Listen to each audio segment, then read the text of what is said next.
बोर्डवर एक स्टेटमेंट लिहिलेलं आहे, the more you know you realise how less you know. याचा अर्थ असा आहे की बऱ्याच गोष्टी आपल्याला माहीत असतील, पण थोड्या महत्त्वाच्या गोष्टी जर आपल्याला माहीत नसेल आणि तेच तुमच्या अपयशाला ते कारण ठरू शकतं. आता मी हे का म्हणतोय, त्याचं मागचं कारण असं आहे की आपल्याला माहिती आहे की लाखोच्या संख्येने MPSC UPSC एक्झाम देत असतात, पण त्यापैकी काही कॅन्डिडेट जर बघितले गेले, जवळजवळ 95 ते 96% मुलं जर बघितलं गेलं तर हे 2 वर्ष 3 वर्ष प्री देऊनसुद्धा प्री क्लिअर होत नाही आहे. पण सेकंड फ्लिप साईड जर बघितले गेले तर 2-3% जो असा क्राऊड आहे की तो दरवर्षी प्री क्लिअर होतो आणि जे काही कम्फर्टेबल मार्जिन जी लेवल आहे तिथपर्यंत तो पोहोचून जातो आणि जो कट ऑफ लेवल होतो त्याच्यापेक्षा तो 5-10 मार्कांनी तो जास्तच असतो. हे का होत असतं? अशी कोणती स्ट्रॅटेजी त्यांच्याकडे आहे की ते दरवर्षी प्री क्लिअर करतात आणि मेन्स देतात किंवा मेन्स देऊन ते सिलेक्शन होत असतं? बघा, 2 गोष्टी इम्पॉर्टंट आहे की आपल्याला माहिती आहे की कॉम्पिटिशन वाढतं आहे, पण बघा जेवढ्या सीट्स असतील तेवढ्या सीट्स अवेलेबल आहेच आहे. जरी तुम्ही केलं नाही आहे तरी दुसरे करणारे आहेतच आहे.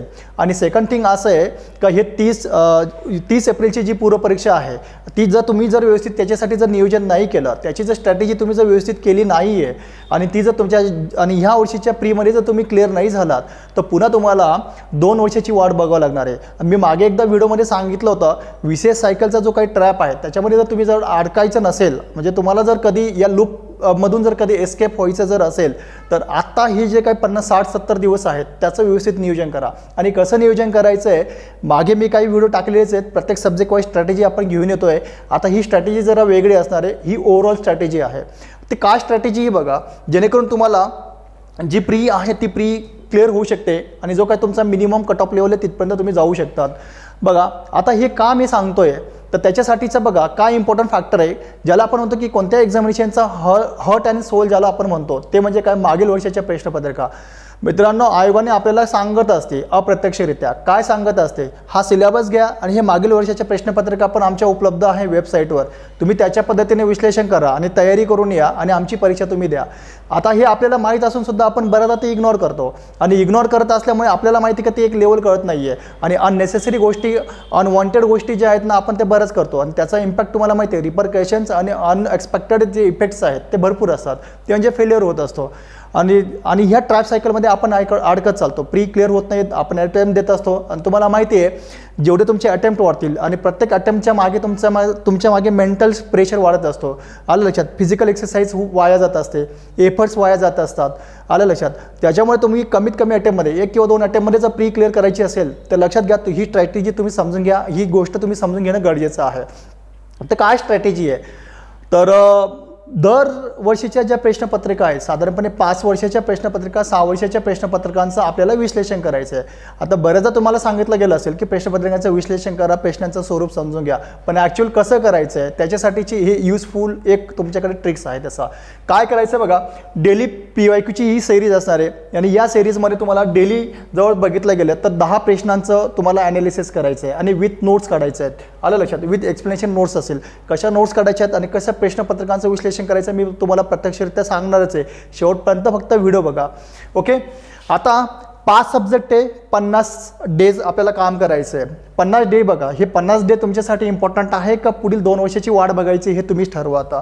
ठीक आहे, जवळजवळ 50 दिवसामध्ये आपण 500 MCQ सॉल्व्ह करणार आहे आणि विथ त्याच्यात तुमच्याकडे टॉपिक वाईज नोट्स असणार आहेत. आलं लक्षात? आणि ते जर डेट बघितलं गेलं तर ते 19 फेब्रुवारीपासून तर 10 एप्रिलपर्यंत असेल.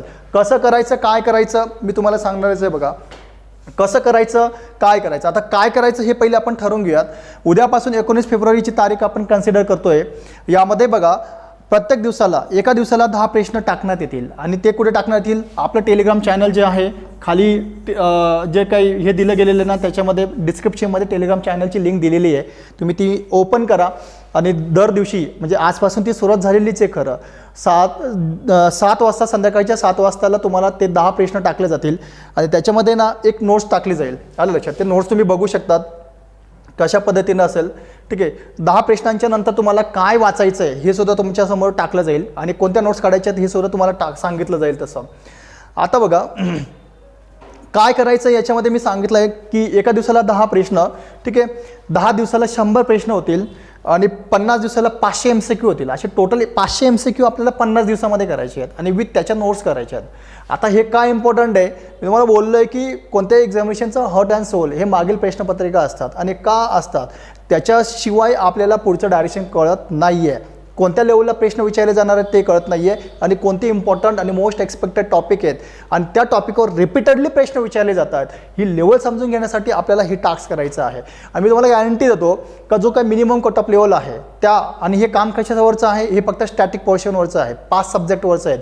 आणि त्याच्यामध्ये मी करंट अफेअर मी स्किप करायला सांगतोय आणि मॅथ्स आणि रिझनिंग स्किप करायला सांगतोय.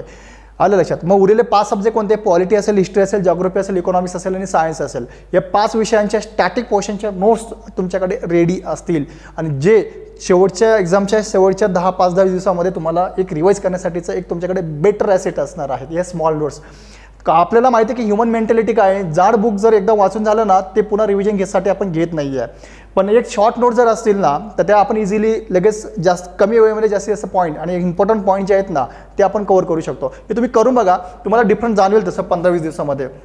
ओके, कसं करायचं मी ऑलरेडी तुम्हाला बोललो की टेलिग्राम चॅनल डिस्क्रिप्शनमध्ये दिलेलं आहे आणि त्या टेलिग्राम चॅनलमध्ये दररोज म्हणजे आजपासून सुरू झालेलं आहे 7 वाजता तुम्हाला MCQ टाकले जातील 10.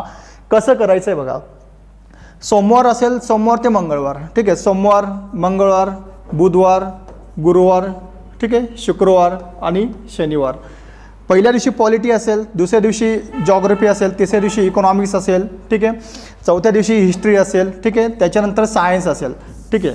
सो हे 5 दिवशी आपल्याला 5 सब्जेक्टचे MCQs टाकले जाणार आहे आणि ज्या दिवशी जो MCQs टाकला जाईल त्याचे आन्सर ते MCQs सॉल्व म्हणण्यापेक्षा ते समजून घ्यायचं आहे टॉपिक आणि त्या टॉपिकवर कम्प्लीट तुम्हाला नोट्स काढायचे आहेत. आलं लक्षात.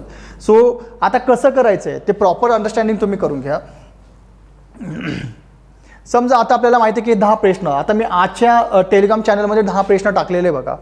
आणि काय प्रश्न आहेत, आपण पॉलिटीपासून सुरू करतोय. ही स्ट्रॅटेजी फक्त समजून घ्या.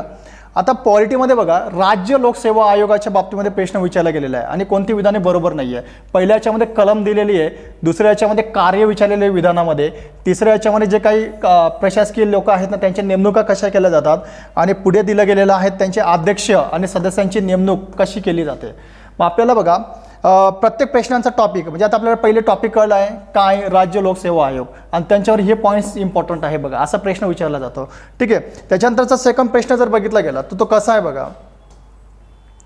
सेकंड प्रश्न आहे राज्यपालाच्या कालावधीबाबत विचारलेला आहे. राज्यपाल इम्पॉर्टंट पॉईंट आहे बघा, राज्यपालावर दरवर्षी प्रश्न विचारला जातो. त्यांच्या पदावधीच्या बाबतीत विचारलेला आहे, राजीनामाच्या बाबतीत विचारलेला आहे, किती कालावधी असतो ते विचारलेलं आहे आणि राज्यपाल पद स्वीकारेपर्यंत दुसरा राज्यपाल येतो का नाही येतो हे विचारलं गेलेलं. म्हणजे बघा हे प्रश्नांचे अँगल आपल्याला कळतात आणि टॉपिक काय राज्यपाल. मग राज्यपाल हा जर टॉपिक घेतला ठीक आहे त्याच्या पॉईंट ऑफ व्ह्यूने ही अशा नोट्स काढायच्या आहेत. Okay. Next point, next question बघा. भारतीय संसद ठीक आहे व राज्याचं विधिमंडळ यांच्या नेमणुकाच्या संदर्भात विचारलेलं आहे बघा. ठीक आहे. ज्या निवडणुका केल्या जातात ना संसद आणि राज्याचं विधिमंडळ ते कोण करतात. आपल्याला माहिती का राष्ट्रपती तर नाहीच करत, राज्यपाल तर नाही करत आहे. ठीक आहे. भारताचं निर्वाचन आयोग करतं. मग या निर्वाचन आयोगाच्या संदर्भामध्ये तेच करायचं आपल्याला. एकतर म्हणजे काय घटनात्मक कलम लक्षात ठेवायचे, ती संस्थानिक आहे संविधानिक आहे का बिगर संविधानिक आहे त्याचा कलम लक्षात ठेवायचा आहे. त्यांचे अध्यक्ष चीफ इलेक्शन कमिशनर जे आहेत ना ते आणि इतर कमिशनर कोण आहेत ते, त्यांचा पदावधी, त्यांच्यासाठीची पात्रता, त्यांना पदमुक्त कसं केलं जातं ही सगळी माहिती आपल्याला समजून घ्यायची, नोट्समध्ये काढायची आहे. Then next point, next question बघा. संविधानाच्या कोणत्या कलमामध्ये मुख्यमंत्र्यांचं कर्तव्य दिलं गेलेलं आहे. आता मी नोट्स पण तुम्हाला दाखवणार आहे बघा कशा नोट्स काढायच्या आहेत. मुख्यमंत्री विचारलेले आहेत, त्यांचं कर्तव्य विचारलेलं आहे आणि 1 लाइनर क्वेश्चन्स आहे बघा, कलम विचारलेलं आहे तसं. ओके. नेक्स्ट क्वेश्चन बघा. म्हणजे नोट कशावर काढायचे आहेत आपल्याला तर मुख्यमंत्र्यांवर काढायचं आहे. पुढचा प्रश्न आहे पंचायत समितीच्या बाबतीमध्ये दिला गेलेला आहे. आलं लक्षात. पंचायत राजच्या संदर्भामध्ये कोणती समिती आहे ते समिती नाही आहे. आता जेवढ्या समित्या दिलेल्या आहेत ना त्या समित्यांची स्थापना कशासाठी केली गेलेली आहे, कधी केली गेलेली आहे आणि काय इम्पॉर्टन्स शिफारशी दिलेल्या असतील ना ते तुम्हाला नोट्समध्ये काढायचं आहे. अशा पद्धतीने आपल्याला टॉपिक पकडायचा आहे. त्या टॉपिक कोणत्या डायरेक्शनमध्ये विचारले गेलेले आहेत ते पुस्तकातून बघून तुम्ही नोट्स काढायचे आहेत. आता बघा जेवढे प्रश्न आपण वाचलेत ना त्याच्या नोट्स मी तुम्हाला दाखवतो कशा पद्धतीने काढायचं आहे. हे थोडंसं व्यवस्थित दिसणार नाही आहे पण थोडंसं समजून घ्या की PYQs मध्ये पहिला प्रश्न आपण बघितला होता की राज्याचं जे काही निवडणूक आयोग आहे. ओके. या निवडणूक आयोगाच्या बाबतीमध्ये बघा पहिला पॉईंट आहे कलम लक्षात ठेवायचं आहे. दुसरा पॉईंट आहे त्यांचे अध्यक्ष आणि सदस्य तो एक लक्षात ठेवायचा आहे, त्यांचं कार्य लक्षात ठेवायचं आहे. म्हणजे वेगळ्या अँगलने पॉईंट आहे की राज्य लोकसेवा आयोग आणि त्यांचे वेगळ्या अँगलने नोट्स काढायचे आहेत. दुसरा प्रश्न बघितला होता राज्यपाल. ठीक आहे. राज्यपालांच्या बाबतीमध्ये कलम, त्यांची घटनात्मक स्थिती काय आहे, त्यांची पात्रता काय आहे, त्यांच्यासाठीच्या अटी कोणत्या आहेत, नेमणुका कशा केल्या जातात, त्यांचा कार्यकाल आहेत.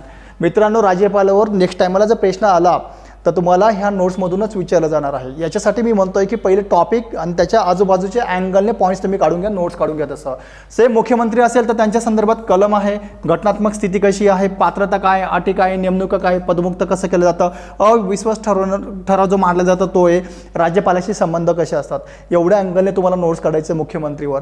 घटनात्मक संस्था ज्या दिल्या गेलेल्या आहेत, मगाशी आपण बघितलं आहे की विधिमंडळ आणि संसदाची निवडणूक कोण घेत असतं, भारतीय निर्वाचन आयोग, त्याचबरोबर राज्य निवडणूक आयोग, हे एकत्रितच करायचं आहे. मग काय करायचं आहे, त्यांच्या संदर्भामध्ये कलम, त्यांचे अध्यक्ष, सदस्य, त्यांची नियुक्ती, पात्रता, पदमुक्त कसं केलं तर त्यांचा कार्यकाल काय आहे. म्हणून मी म्हणतो की प्रत्येक वेळेला ज्यावेळेला तुम्हाला 10 प्रश्न टाकले जातील, तुम्ही काय करायचं आहे, या अँगलने म्हणजे हे पण नोट्स तुम्हाला टाकले जाईल, तुम्ही फक्त ते नोट्स काढायचे आहेत. तुम्हाला मी पॉईंट देईल, ते पॉईंटचे फक्त तुम्ही नोट्स काढायचे आहे.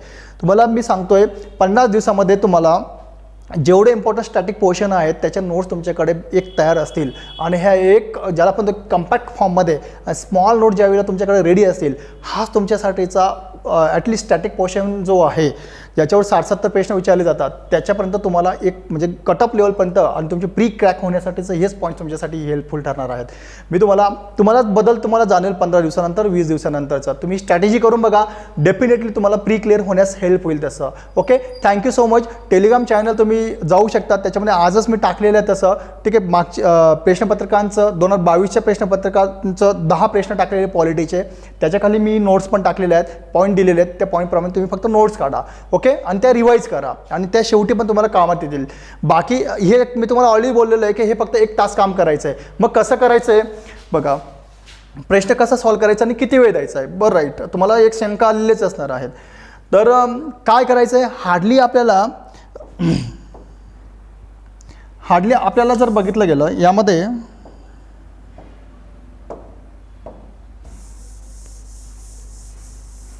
दहा प्रश्न आहेत, राईट.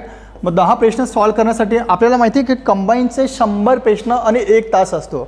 मग 10 प्रश्न सॉल्व्ह करायला किती असणार आहे, जर एक प्रश्न सॉल्व्ह करायला 36 सेकंद लागत आहेत, ठीक आहे, तर मग 10 प्रश्न सॉल्व्ह करायला किती लागत आहेत, तर 6 मिनिट लागत आहेत. ओके, 10 प्रश्न तुम्ही 6 मिनिटामध्ये सॉल्व्ह करायचे आहेत. उरलेला जे काही असतील ज्याला आपण म्हणतो की साधारणपणे 54 मिनिटामध्ये नोट्स काढायचे आहेत. म्हणजे किती झालेत, 1 तास. या 1 तास तुमची डेली ॲक्टिव्हिटी असेल, तुम्ही तुमचा टाईम ठरवायचा आहे, त्या टाईमप्रमाणे तुम्ही नोट्स काढू शकतात. उरलेल्या ज्या काही ॲक्टिव्हिटी आहे, जे काही तुम्ही सब्जेक्ट वाचत असाल, तुम्ही ते रेग्युलर चालू द्या. फक्त माझं म्हणणं आहे की तुम्हाला फक्त 1 तास रोज करायचं आहे. याच्यातनं काय होणार आहे, PYQचं ॲनालिसिस पण होणार आहे. ज्या रिपीटेड टॉपिकवर वारंवार आयोग प्रश्न विचारत आहेत तेही टॉपिक कव्हर होऊन जाणार आहेत. त्या टॉपिकचे तुमच्याकडे बेटर नोट्स पण असतील आणि ते तुमच्याकडे चांगल्या पद्धतीने रिवाईज पण करता येणार आहे. तुम्हाला सांगतो, तुम्ही त्याचा डिफरन्स तुम्ही जाणवेल तुम्हाला. Okay, thank you so much. अशा वेगळ्या स्ट्रॅटेजी आपण घेऊन येतोय. पुढच्या वेळेला मी जॉग्राफीची स्ट्रॅटेजी घेऊन येणार आहे. तुम्ही व्यवस्थित केअरफुली ऐका, तुम्ही व्यवस्थित ते फॉलो करा.